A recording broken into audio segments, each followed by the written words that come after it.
Salon international du tourisme et de l'hôtellerie bat son plein à Ouagadougou. Tout juste après le top départ de l'événement, les officiels ont effectué hier une visite dans les stands érigés à cet effet sur le site du CIAO.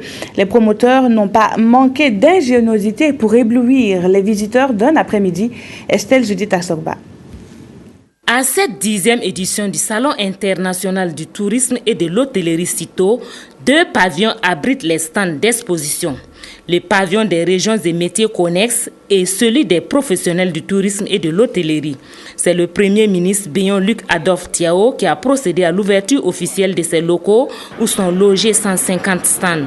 Aussitôt ouverts, visiteurs, professionnels du tourisme ont envahi ces différents stands pour découvrir et admirer les potentialités touristiques, hôtelières et artistiques des pays participants. Je suis très fier de voir vraiment de belles choses ici parce que étant dans mon domaine, j'ai fait du tourisme et de l'hôtellerie.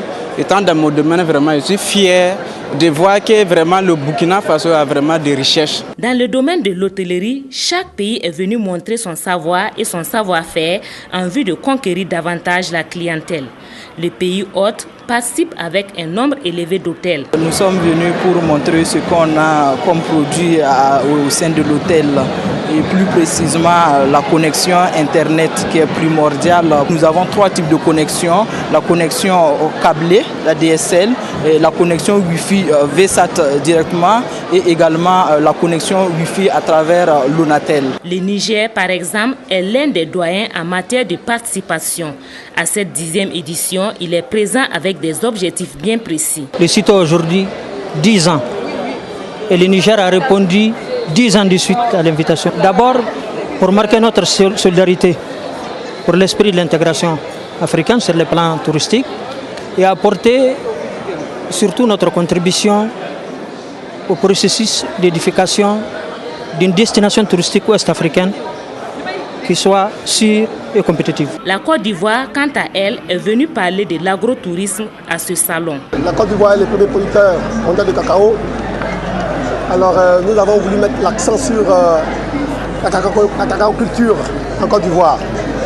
Nous avons, c'est l'occasion là de présenter les champs de cacaoyers, la cueillette, le concassage, le séchage, jusqu'à la fabrication du chocolat. Je viens de goûter à un succulent chocolat, du chocolat vraiment qui fait à base de cacao. Vraiment, c'était très succulent. J'ai adoré. Du côté du pavillon des régions et métiers connexes, plusieurs régions du Burkina sont représentées. Ces différentes régions côtoient les pays comme le Ghana et le Bénin. Ces exposants sont présents à ce salon pour mieux faire découvrir leur pays à travers des produits artistiques et conquérir des acheteurs. L'objectif est de reconquérir nos amis sur le Sahel et conquérir également d'autres amis qui vont venir découvrir nos potentialités en matière de tourisme et de culture également. Ce sont des tenues traditionnelles ghanéens. D'autres appellent les tenues traditionnelles des Dagara.